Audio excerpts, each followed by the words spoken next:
Everyone ignored the alien vampire queen's screams except for one human soldier. The ash wraith was not supposed to be interesting. That was the first lie.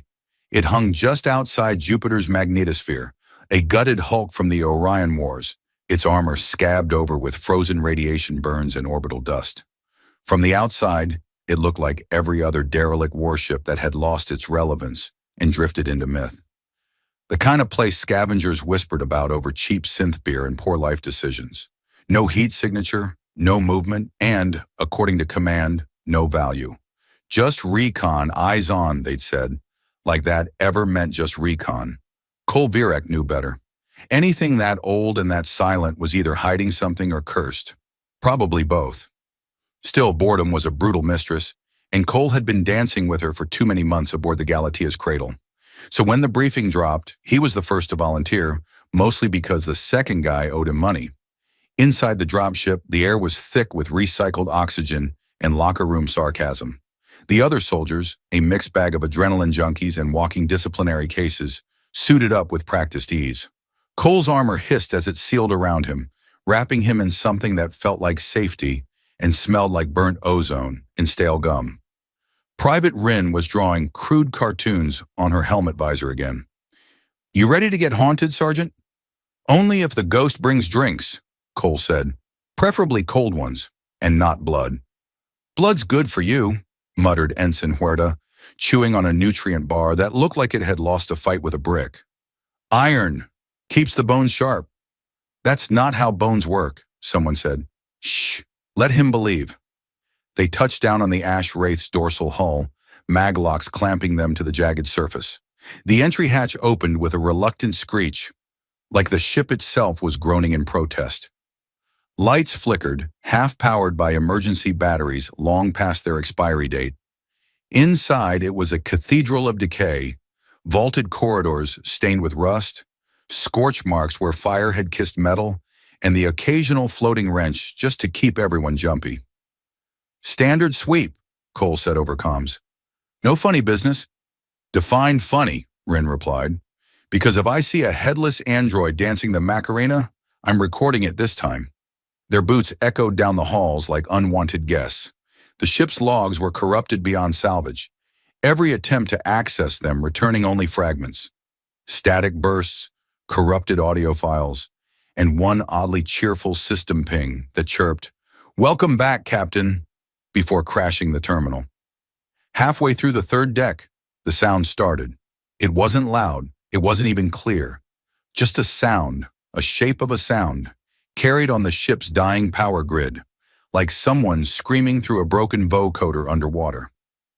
Cole stopped. "Did anyone else hear that?" "Hear what?" Rin asked, tapping her helmet. "All I'm picking up is the sound of this ship having a slow mental breakdown." There it was again, faint, wailing, not the artificial whine of failing systems, not feedback, something else. It danced just beyond hearing, threading itself between static and shadow. "Command, this is Virek. Possible anomaly. Requesting immediate scan for life signs." A pause, then the dry, bureaucratic sigh of command control. "Sergeant, that vessel was listed MIA 70 years ago. No life forms, no energy spikes. Suggest you check your helmet diagnostics." The scream came again, louder now, closer. It wasn't in the comms. It was in the walls. The ship was crying. Cole turned a corner and stopped cold. There was a door that should not be there. The lock was not human. Its interface shimmered with fractal symbols that twisted the longer he looked at them. There were cables running into the walls, into power conduits that looked freshly rerouted. The others caught up behind him. "Okay," said Rin, staring. "That's not on the blueprint." "It's not on any blueprint," Cole muttered. "Should we open it?" Huerta asked. "No," said Cole. Then he opened it. The room was round, dark, and far too large to exist within the confines of the ash wraith's design. Its walls pulsed with faint bioluminescence, like the inside of something alive pretending to be dead. In the center floated a containment field, a sphere of silver light, and within it, suspended and unmoving, was her. She looked human, almost. Tall, pale. Her hair drifted like it had never obeyed gravity. Her ears were long and delicately pointed, rising above her head like blades of glass. Her eyes were closed, her body shackled in something that resembled both metal and bone. Runes crawled along her skin, changing patterns when he blinked. And then she screamed. Everyone else jumped. Cole didn't. The scream wasn't just sound, it was thought. Fear packed into waveform and blasted into the air like a beacon. The kind of scream that begged not for rescue but understanding. He stepped closer. Sergeant? Rin's voice crackled. We should really not be standing this close to the alien vampire lady in the floating hell orb. Cole ignored her. He looked at the being, at the faint lines of agony etched into her expression, and something clicked. Not sympathy, not curiosity, recognition. She opened her eyes, black, endless, full of stars and teeth. She looked at him like she already knew his name, and then, in a voice like ice cracking over deep water, she spoke. They're coming. What are? Cole asked. She didn't answer. She just stared at him, trembling, and for a creature clearly designed to feed on nightmares, she looked absolutely terrified. You all hearing this? Cole asked the comm. Rin's voice returned. Hearing what? She's not saying anything, Sarge. Cole blinked. You don't hear her? I hear you talking to a floating corpse in a bottle, which is honestly not even in my top 5 weirdest things today. He turned back to the Queen. She was still watching him, her lips parting slowly. You freed me, she said. Pretty sure I haven't done that yet, he replied. You will, she whispered. You have to, or everything dies. Even you. Great, no pressure. She leaned forward. The field shimmered like oil around her. You'll be hunted. By your own. By mine. But I will protect you, Convergence. Okay, now that's creepy. How do you know my... You're mine now. Behind him, Huerta's voice broke in. Sergeant, command says evacs en route. They've issued a full lockdown. They think we've breached quarantine protocol. Cole backed away slowly. The Queen floated motionless again, eyes still locked on his. Rin muttered, What the hell is happening, Sarge? Cole didn't answer, because deep inside his suit, where no sensor could reach and no scanner could quantify, something inside him had shifted. He felt it, the connection, the bond. And even if he didn't want to believe it yet, a part of him already knew. He wasn't leaving this ship alone. Convergence had exactly 4 seconds to consider the gravity of his decision before gravity itself betrayed him. The containment chamber around the alien Queen flickered once, then surged with a low thrum that shook the floor plating beneath his boots. Systems reactivated that had no business still working after 70 years of ship-wide decay. Lights pulsed in frantic, non-terrestrial patterns. Then the ship groaned, not metaphorically but literally, the kind of sound that suggested the ash wraith had just remembered how to scream and wasn't thrilled about it. Sarge, Rin called through the comms, why are all the lights red now? I feel like I'm inside a very angry microwave. Cole turned, pulse racing, fingers hovering over his sidearm. Status? Evacs 3 minutes out, command's gone full pants on fire mode, and Huerta's trying to make a holy symbol out of gum wrappers. It's foil, Huerta corrected, voice tight. Foil reflects evil. You're not even religious. Desperation is a powerful theological motivator. Cole ignored them both. His eyes were fixed on the Queen, who, despite being trapped in a field of fluctuating alien energy, seemed remarkably unimpressed by the surrounding chaos. She tilted her head slightly, as if listening to something no one else could hear. They know I've spoken to you, she said, and it didn't sound like English, but his brain twisted it into meaning anyway. They're waking. Cole swallowed. Who? The ones that dream beneath entropy. Helpful. She closed her eyes and the stasis field surged again. Sparks arced across its surface, scattering like fireflies in 0G. A low tone began to build. Not just sound, but vibration, pressing against the back of Cole's teeth, a harmonic resonance humming with intent. She's powering something up, he muttered. Powering what? Rin asked. I don't know. Something eldritch and deeply judgmental, probably. Huerta's voice broke in, panicked. Sarge, the ship just cut comms with command. We're dark, hard dark. Copy that, Cole replied. Try not to hyperventilate. Oxygen's expensive. The queen opened her eyes again. You need to let me out. See, that's the kind of sentence that usually ends with everyone regretting it in new and creatively lethal ways. Her gaze didn't waver. If you leave me here, you'll die. If you take me, they'll hunt you. But if we bond now, I can protect you. That sounds very intimate, Cole said. We barely know each other. Would you prefer a formal courtship first? Well, I didn't bring flowers if that's what you're asking. She smiled, and it was terrifying and beautiful in equal measure. You're amusing. That's good. Humor prolongs sanity. The field pulsed again. Cole's HUD went haywire, temperature readings inverted, gravity sensors started humming sea shanties, and his vitals monitor began aggressively recommending early retirement. Last chance, she said. Choose. Cole stared at her, at the field, at the symbol-etched panel he instinctively knew would shut it down. There was no time to debate, and if he hesitated too long, someone else, someone less concerned with screams or starlight, would make the decision for him. So he did what he always did when logic failed. He trusted his gut, and his gut was a bastard. He slammed his hand against the control pad. The stasis field collapsed with a sound like a black hole exhaling. The air went cold, too cold. Frost bloomed across the floor in fractal patterns.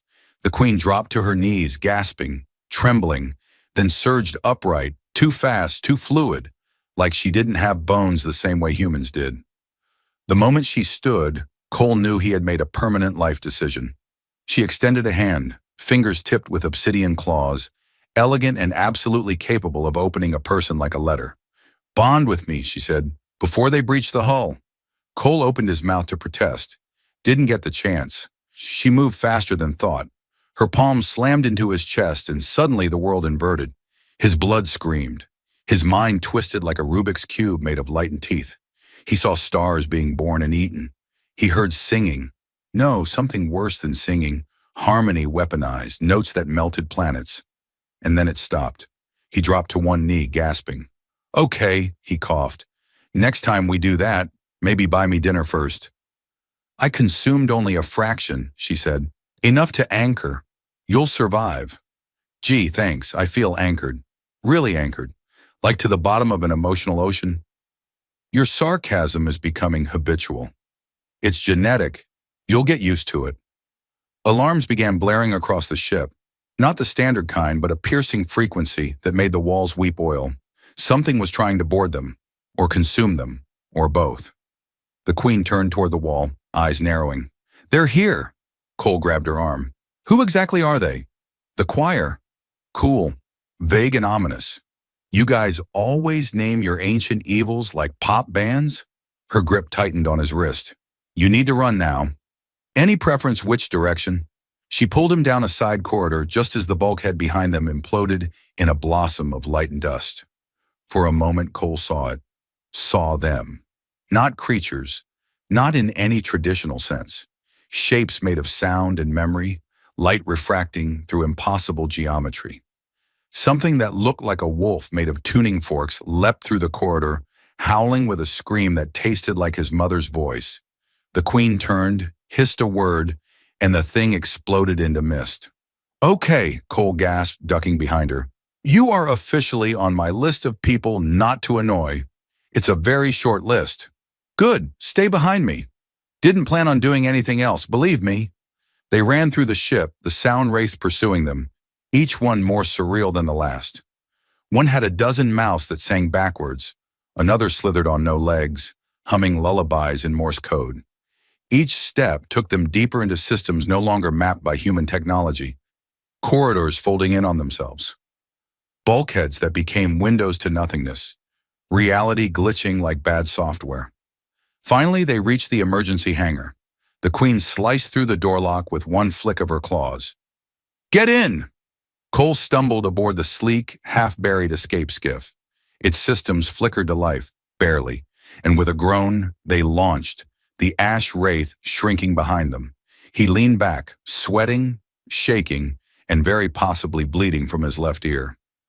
So, just to recap, I've betrayed my commanding officers, released a vampire queen, bonded with her on a molecular level, and am now fleeing across the solar system with space ghosts on our heels. Yes, she said, calmly adjusting the skiff's course. And you still owe me dinner. The skiff groaned like an old man getting out of a warm bath, then shot into the void with all the enthusiasm of a bottle rocket duct taped to a wet cat. Cole braced himself as the vessel shuddered through Jupiter's orbital debris, his hands dancing over unfamiliar controls that looked suspiciously like they'd been repurposed from an alien coffee machine. Next to him, the vampire queen remained infuriatingly calm, like she wasn't sitting in a glorified escape pod with the interdimensional apocalypse chasing their tail. Okay, Cole said, flipping a switch that might have been a weapon system or possibly an espresso function. I need answers, and not the cryptic, poetic, I speak in riddles and blood kind. Real ones. The queen didn't look at him. She was focused on the skiff's sensor readouts, which were now displaying an aggressive number of red lines and flashing warnings in a language Cole was pretty sure didn't have vowels. You're stabilizing, she said. Physically or mentally? Neither. But your neural bond has stopped rejecting the link. That's progress. That's one word for it. Another word is horrifying. He rubbed his forehead, where a low throb had begun to pulse behind his eyes like a rave hosted by migraine demons. Look, you keep saying they're coming, that the choir is waking up, that I'm yours now, which, by the way, is the exact kind of phrasing that makes people sleep with one eye open. She finally turned to him, expression unreadable. You need context. Yeah, and a stiff drink, but let's start with context. She paused as if calculating how much to reveal without his brain melting into soup. My kind were the first to weaponize blood, not just as sustenance, but as memory, information, power encoded in biology. The choir, they were our countermeasure, a failsafe. Cole stared. You built the apocalypse? No, she said. We sang it. Oh, that's way less concerning. Please continue. They weren't meant to be alive. They were constructs, harmonics forged to resonate with the genetic patterns of species we deemed unruly. But the choir evolved. They consumed the frequencies we used to command them, became self-aware, and then they began to rewrite reality. Like, oops, we made God rewrite, closer to, oops, we made several. Terrific. So your vampire buddies summoned Cthulhu with a mixtape. She almost smiled. Your analogies are primitive, but entertaining. Cole leaned back against the seat. The skiff rattled as it slipped past the edge of Jupiter's shadow and into open solar space. Behind them, the ash wraith was gone, swallowed by a roiling shimmer of unlight that didn't show up on sensors but left a feeling like static in the back of his teeth. So why you, he asked. Why were you locked up instead of leading the resistance, or whatever you people do when your own weapon system goes feral? I tried to stop it. I defied the High Synod. They sealed me away, hoping time would erase the consequences. And by consequences, you mean this? He gestured vaguely at the everything. Yes. Okay, well, now I feel like I should have left you in the floating glass hamster ball. You still might. Not likely, he muttered. I get attached stupidly fast. Another alarm chirped. Cole glanced at the screen and frowned. We've got company. The skiff's rear scanner lit up. 3 ships, fast, angular, not choir, human, military. Looks like command's got abandonment issues, he said. Those are interceptor class. They're not here to talk. Then don't let them. Great idea. Any chance you have, say, a cloaking device? Or an extra-dimensional bubble we can hide in? Maybe a really convincing hologram of us not being here? She placed a hand on the console, and a ripple spread through the ship's interface. I can mask our signal, temporarily. Define temporarily. Until they stop looking. Or until we run out of power and suffocate. Ah, the classic 2-option plan. The skiff shivered as her energy wove through it. Lights dimming, engines humming with a new pitch. One that made the hair on Cole's arms stand up. He watched the sensor feed flicker, the interceptors momentarily hesitating. Then one peeled off, then another. But the third didn't. They're hailing us, Cole said. The Queen tilted her head. Let it through. He tapped the comm. A voice filled the cockpit, gruff, clipped, and unfortunately familiar. Virek, this is Commander Dross. You are in violation of at least 6 interstellar laws and probably a few natural ones. Power down and prepare to be boarded. Cole sighed. Dross, always a pleasure. You've got a vampire in your pod, Sergeant, and Command's got a new acronym for what you've done. It starts with T and ends with dash reason. I can explain. I doubt that. The Queen leaned forward. May I? You want to talk to him? Number I want to confuse him. Before he could object, she pressed a clawed finger to the comm panel and whispered something. The signal turned to static, then screaming.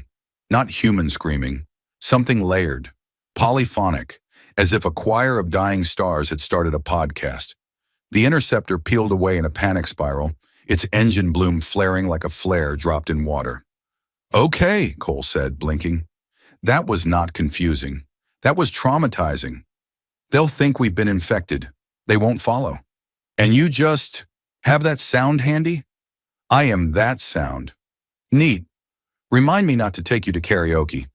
The Queen turned back to the sensors. We need a safe harbor, somewhere they won't look. Any suggestions? There's a moon, Calero, mining station, abandoned.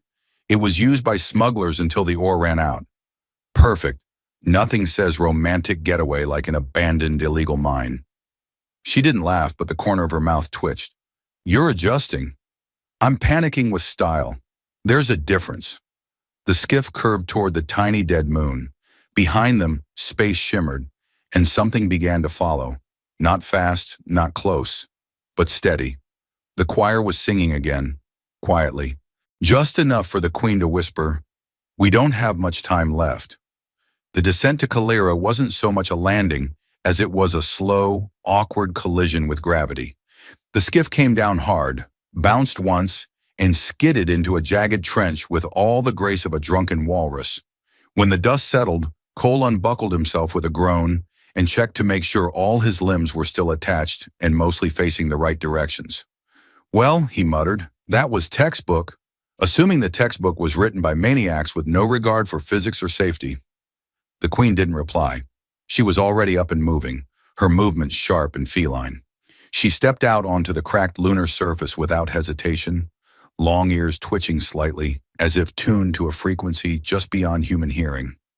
Cole followed, brushing moon grit from his jacket. The gravity was weaker than Earth's, but the air was technically breathable, at least according to the skiff's very optimistic sensors. The mining station squatted nearby like a rusted insect carcass, its metal bones picked over by time, and probably raccoons with laser cutters. Cozy, Cole said, eyeing the structure. I give it 3 stars. Wouldn't recommend for a honeymoon, but great for avoiding interstellar death choirs. The Queen led the way, her claws clicking faintly on the metal ramp. This place is old, but the walls remember. Okay, seriously, do you do that on purpose? What? The ominous cryptic thing. Can you just once say something like, hey, let's grab a snack, or wow, what a sunset, instead of the walls remember, and time has teeth?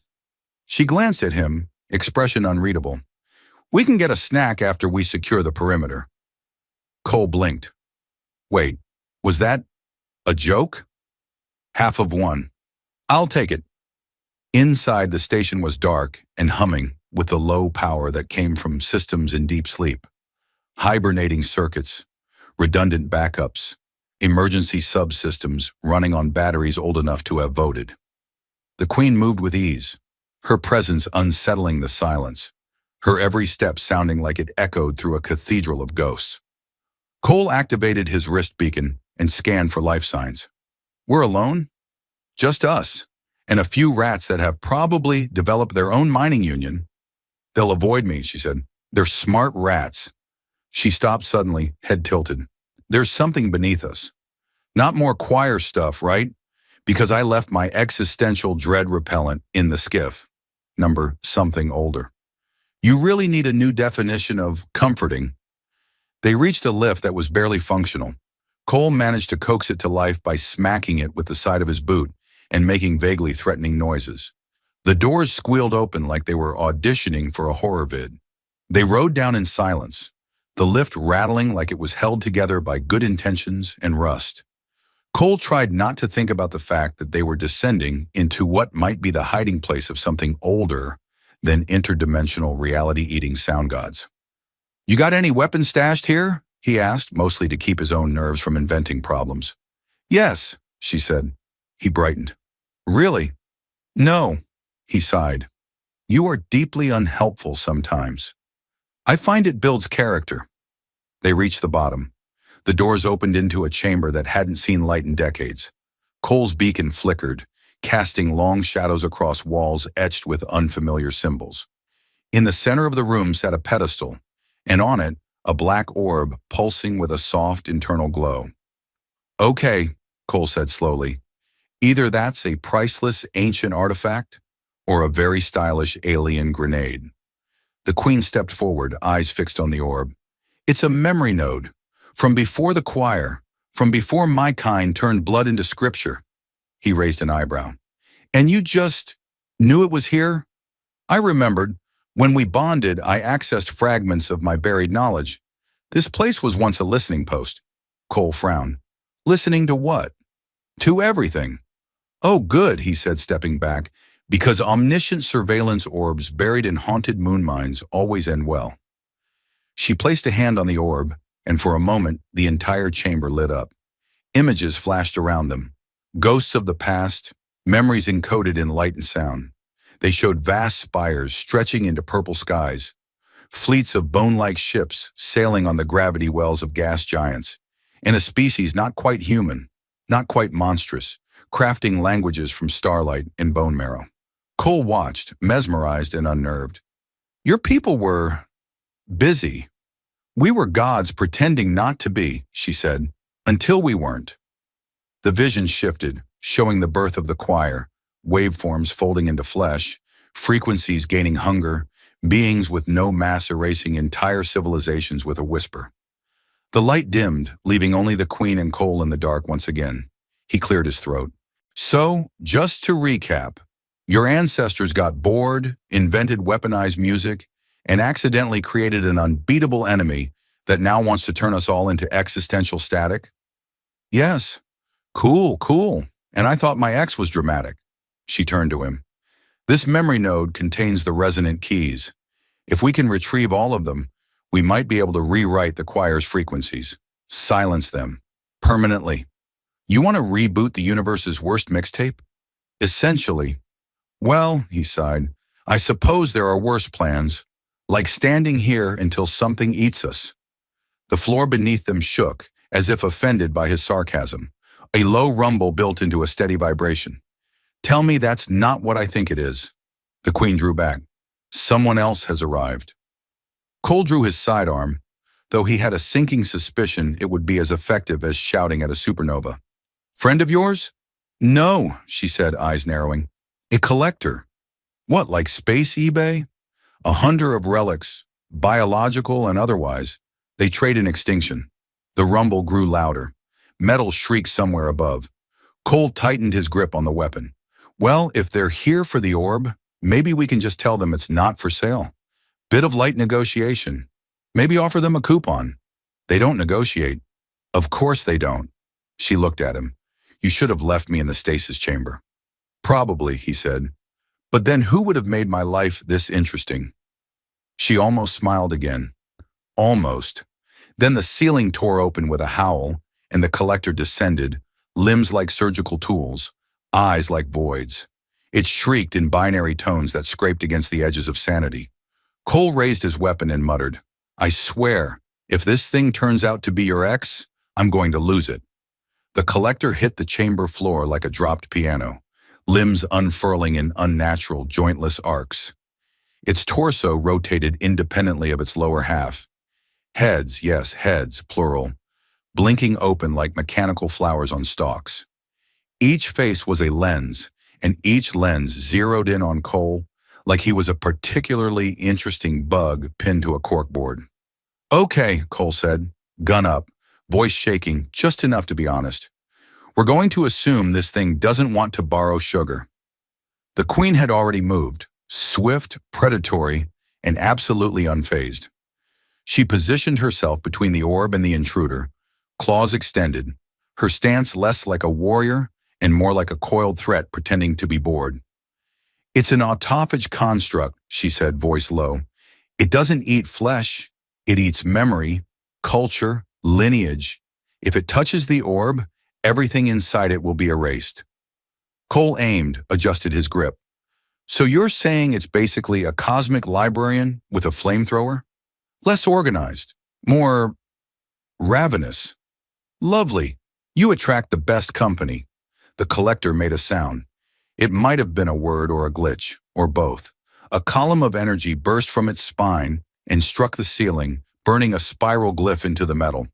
The air shifted, pressurized, somehow thinner, and Cole realized it wasn't just communicating. It was broadcasting, calling others. It's calling for backup, he said. Do we have, like, an EMP? A really big shoe? Anything. I can buy you time, the Queen said, but I'll need blood. Yeah, sure, just give me a second. Wait, mine? She didn't answer. She didn't have to. She stepped close, faster than logic, one hand on his chest, the other brushing against his neck with delicate claws. There was a sting, a rush of dizziness, and then everything changed. The chamber exploded in clarity. He could hear the walls humming with old power, the orb pulsing like a second heart. The collector's movement slowed down into frames of a nightmare film reel. And behind it all, behind everything, a song, not a melody, but a resonance, deep and dark, and somehow his. Okay, Cole whispered. This is new. I've connected your blood to the node, the Queen said. You're not just a key now, you're a beacon. I was hoping to be like a sidekick, maybe the guy who dies early and inspires the protagonist. No luck. The collector lunged. The Queen met it midair, their clash a blur of metal and claw, shrieks and impact. Sparks flew, the pedestal cracked. Cole stumbled back, trying not to shoot either of them, while also trying very hard not to get bisected by flying machinery. The fight was too fast, too fluid. Every time he thought the Queen was overwhelmed, she twisted, redirected, turned the collector's strength against it. But the machine was learning. Each swipe got closer. Each block became more efficient. Okay, Cole muttered, circling the room looking for an angle. Do something heroic and reckless. That's the job now, right? He spotted the power conduit leading into the pedestal. It was old, corroded, but still active. He holstered his weapon and grabbed the cable. It buzzed under his hands, pulsing with raw, ancient current. He yanked. The orb flared, reacting instantly. Symbols ignited across its surface. The chamber walls lighting up with cascading glyphs. The collector reeled back, its shriek distorted, fragmented. I don't know what I did, Cole shouted, but I think it hated it. You've activated the resonance, the Queen yelled, pinned beneath one of the collector's limbs. Was that good or bad? Yes. The orb lifted from the pedestal, slowly rising, humming louder. Louder. Cole felt something open behind his eyes. A door, maybe. Or a window. Something cosmic and unreasonable. He saw flashes again. Planets collapsing into harmonic dust. A city made of bones suspended in orbit around a dying star. A woman with silver tears speaking in a language made of glances.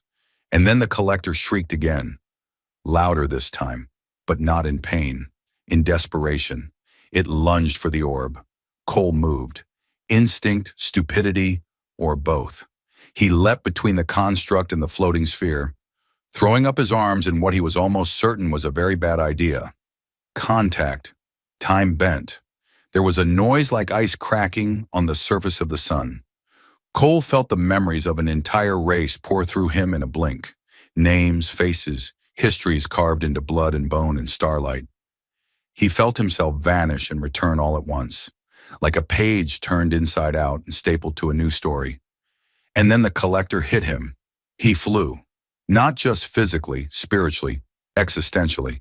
He slammed into the wall with a grunt and stayed there, groaning. The Queen roared. Actual roar this time, not metaphor. She tore into the collector, and this time it didn't adapt fast enough. A limb went flying, a head shattered, sparks erupted. The construct staggered back, systems failing, transmissions spiraling into corrupted feedback. She pressed a claw to its core and whispered something too soft for human ears. It detonated. When the smoke cleared, Cole was still alive, but barely. His vision flickered between dimensions. The orb hovered over him, waiting.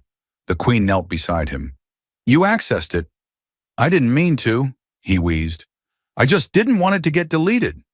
"You're bleeding from every pore." "Feels like I sneezed out my soul." She touched his forehead. Her claws were gentle. "You carried it well." He blinked up at her. "You're not joking this time, are you?" "Number. But I can if it helps. Maybe later.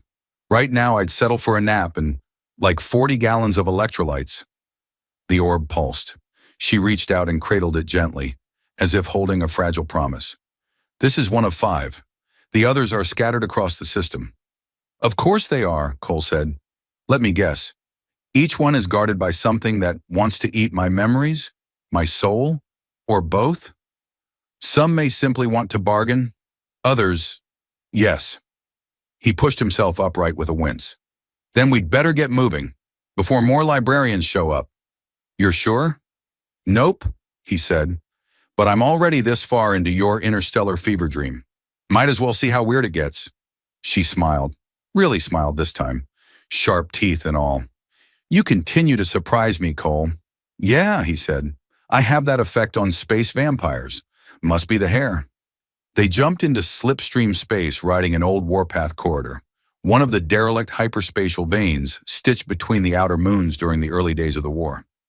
No one used these anymore, mostly because they were wildly unstable and prone to dropping ships into places where time forgot how to behave. Cole called it retro-navigation, which sounded much better than flying through the haunted arteries of dead star gods. The Queen simply called it foolish. She wasn't wrong. Inside the stream, the ship's hull groaned like it was being judged by the universe itself. Stars stretched and folded around them, light twisting into forms that hurt to look at. Cole sat in the pilot seat, gripping the console like it might bite him. The Queen stood behind him, perfectly still, as if the distortion couldn't touch her. "You know," he said through clenched teeth, "when I signed up for the Terran Security Force, I imagined something with more cafeteria food and fewer extra-dimensional death spirals." "You are redefining service to humanity," she said without a trace of sarcasm.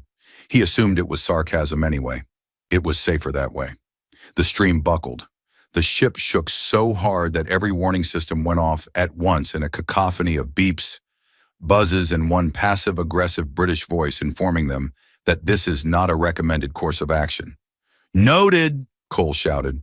"Next time I'll ask the ship for its opinion before jumping into a ghost road." The Queen placed a hand on the hull. Just one. The chaos stopped immediately. Not slowed, stopped. Like time paused to see what she wanted. The readings flattened. The distortions cleared. Cole stared at her. "You have got to teach me that trick." She didn't answer. Her ears twitched, her eyes narrowed. Something is ahead. That sentence never means anything good. They emerged from the slipstream like a breath exhaled too fast. Space around them was thick with debris, fragments of metal and glass, frozen ribbons of coolant, blackened hulls drifting like memories. Before them, a station orbited the ice giant Polyphemus, a ring-shaped structure cracked nearly in half, bleeding blue mist into space like it was sighing. "Is that the place?" Cole asked, adjusting the scanners. "Looks like it lost an argument with a moon." The Queen nodded. "The second node is inside, but it's not unguarded." "Why is it never unguarded?" he muttered, guiding the skiff toward a docking port that was only half functional. "Can't one of these just be lying on a beach somewhere, sipping plasma through a straw?" "Because it was never meant to be found. This place was sealed by the children of the first pulse. They believed knowledge should die with its maker. That's comforting." They docked with a noise that could have been the airlock, or could have been the entire station groaning in despair. Cole suited up and checked his weapon, even though he was increasingly sure his gun was about as useful as a fork in a plasma storm. Inside the station was a graveyard. Frozen bodies floated in the zero-G corridors, their faces twisted in surprise or agony. Cole tried not to look too closely. The Queen didn't look away at all. "They died fast," she said. "And wrong. Something twisted the station's AI before locking the doors." "Any guesses what?" She paused. "A fragment, a shard of the choir. Cole's stomach sank. A baby apocalypse. More like a tooth. They reached the core, a vast chamber with a suspended memory lattice, crystalline and humming with ancient data. But something pulsed in its center, dark and irregular. The node was there, embedded in the lattice, but wrapped in a shell of corrupted code that moved like it was breathing. "You go first," Cole said. "You're more stab-proof." The Queen walked into the chamber without hesitation. The shadows stirred. Voices whispered. No words, just emotion. Hunger, longing, despair. The shell began to unfold, revealing something not entirely solid, not entirely real, a smear of wrongness shaped vaguely like a bird with too many wings, and a face that flickered between sorrow and static. The Queen didn't flinch. "It's lost. It doesn't know it's broken." Cole edged closer, weapon ready. "It also looks like it's about to bite the data node in half." "It won't," she said. "Not if you sing to it." He blinked. "Excuse me?" "The resonance in your blood. The node responds to harmonics. You carry the first one now. If you echo its frequency, it may calm." "You want me to sing to the haunted space ghoul?" "Yes. This day keeps getting better." He inhaled, reached inside himself, and found something. It wasn't music, not in the normal sense. It was pressure and pitch, light shaped into tone. He spoke, not a song, but a note that rang out from his chest like a bell underwater. The creature paused. It turned its too many eyes toward him. And then, slowly, it folded its wings. The Queen stepped forward. "Now speak its name." "I don't know its name." "You do. You touched the first node. Part of it lives in you." Cole closed his eyes. The word came, unbidden. "Nesetra." The creature shivered and vanished. Not destroyed, released. The shell collapsed into sparks. The data node pulsed, free. Cole dropped to one knee, dizzy. "Did I just lullaby a space demon into peaceful oblivion?" "Yes," the Queen said. "You're improving." "Terrifyingly enough, that might be the nicest thing you've ever said to me." She approached and helped him stand. "You now carry 2. "How many until my brain explodes?" "Unclear." "Perfect." They left the station quickly. Cole didn't look back. As they slipped into orbit, the Queen placed the second node beside the first. The ship's lights dimmed for a moment, like the onboard systems were bowing in reverence. "Where's the next one?" Cole asked, slumping into his chair. She looked at him. "On Earth." He sat up. "Earth? You mean the planet with about 3 billion people who want me court-martialed?" "Exactly that one." "Well," he said, adjusting their heading, "at least I know where to find bad coffee and worse decisions." She smiled faintly. "You'll fit right in." Earth loomed below them, a blue and green bruise on the black skin of space, its cloud systems swirling like gossip over a campfire. Cole had never realized how dramatic the planet looked from orbit.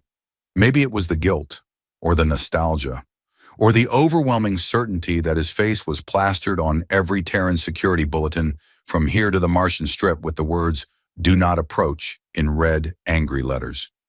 He adjusted the cloak on their ship, a little retrofit he'd borrowed, stolen, from a stealth frigate they passed near Ganymede. The system worked well enough, unless someone was using real-time quantum triangulation or, as it was more commonly called in security circles, cheating. The Queen stood beside him, quiet, poised as always. The third node glowed in her hand, humming softly, like a content pet or a bomb with a sense of humor. "So what's the plan?" Cole asked. "We stroll in, pick up the final 2 nodes, have a nice chat with the Terran Senate, and everyone goes home singing folk songs?" "We only need 1 more," she said. "The 4th is on Earth. The 5th was destroyed. Centuries ago." He blinked. "Okay, cool. Neat twist. Definitely not emotionally compromising in any way. So what, the system's incomplete?" "Not incomplete," she said, "but unstable. A quorum of 4 nodes will activate the Convergence protocol. It won't be elegant, but it will work."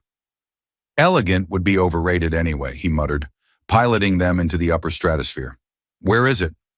"The original node vault," she replied, "deep under the Arcadia complex in New Geneva. Once a research outpost, now a prison." Of course it was. They landed at night, disguised as a meteorological drone, and crept into the outskirts of the complex, disguised as very tired maintenance techs who definitely did not know where the basement was.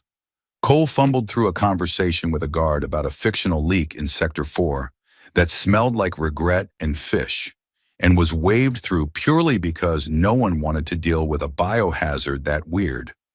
Inside, the place was worse than he remembered. Cold lights, endless glass, and the faint hum of 1,000 minds trying not to scream. He hadn't been here since the war. Since before the war, really. Back then, it was where they sent the special cases, the ones who didn't obey. Lovely ambiance, he muttered, flashing a fake ID badge at a retinal scanner. Really makes you feel like the air is judging you. The Queen led them down into the lower levels, where the walls stopped pretending to be humane. Here the metal was raw, unpolished. The doors whispered as they opened, not mechanically but biologically, like they were remembering how to let someone in. I do not like this place, she said. It was the first time she'd admitted discomfort. You're the one who drinks blood and speaks to ancient death orbs. And this is where you draw the line? It has echoes, screams embedded in the structure. Cole stopped at a sealed vault door. His old access code still worked. He didn't know whether to be proud or horrified. Inside, the final node sat in a containment field, floating above a platform designed to mimic zero gravity. It glowed faintly, waiting, expectant, like it knew who had come.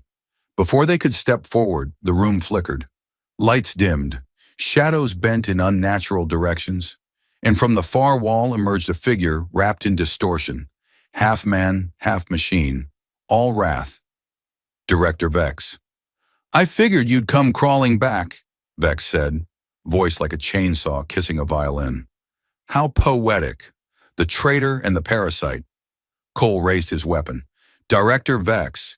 Still drinking battery acid for breakfast, I see. You freed her. Do you know what she is? What she'll bring? I'm beginning to think it's better than what you brought. The Queen stepped forward. You cannot stop this, Vex. The convergence is inevitable. Vex smirked. I'm counting on it. He activated the failsafe. The containment field collapsed and the node began to destabilize. The room trembled, glass cracked, reality thinned. Cole didn't think. He ran. He reached the node and plunged his hand into it, raw, blinding resonance flooding his nervous system. It hit him like an electric symphony, like every heartbeat he'd never lived, rushing into one impossible moment. The fourth node knew him. It welcomed him. Then the Queen's hand joined his. For a breathless second, they weren't just Cole and the Queen. They were memory. They were song. They were the echo of a people who had lived too loudly and died too quietly. The light burst outward. Vex screamed, and the world changed. When Cole opened his eyes, they were standing in a quiet field. The station above was gone, or changed. He wasn't sure. Earth hung in the sky, peaceful, unbroken. The Queen stood beside him, a soft expression on her face. It's done. He looked at his hands. What did we just do? We reset the convergence engine, not just for my people, for yours too. So, we rebooted the universe with a patch? A crude way to say it, but yes. He sat down in the grass. Do I still have a criminal record? Yes. Figures. They spent the rest of the night walking. The nodes had vanished, integrated into the fabric of the stars. Vex was gone, consumed by his own ambition. Earth, it seemed, had barely noticed the near-extinction event. Typical. As dawn rose, Cole turned to her. So what now? You go rebuild your empire? Start biting dignitaries on live TV? No, she said. I will stay. For now. With me? If you'll have me. He grinned. Sure. I mean, I've already bled for you. Seems rude to stop now. She laughed, truly laughed, for the first time. And Cole thought that maybe, just maybe, saving the universe was the second best thing that happened to him this year. The best was not being alone anymore. The end.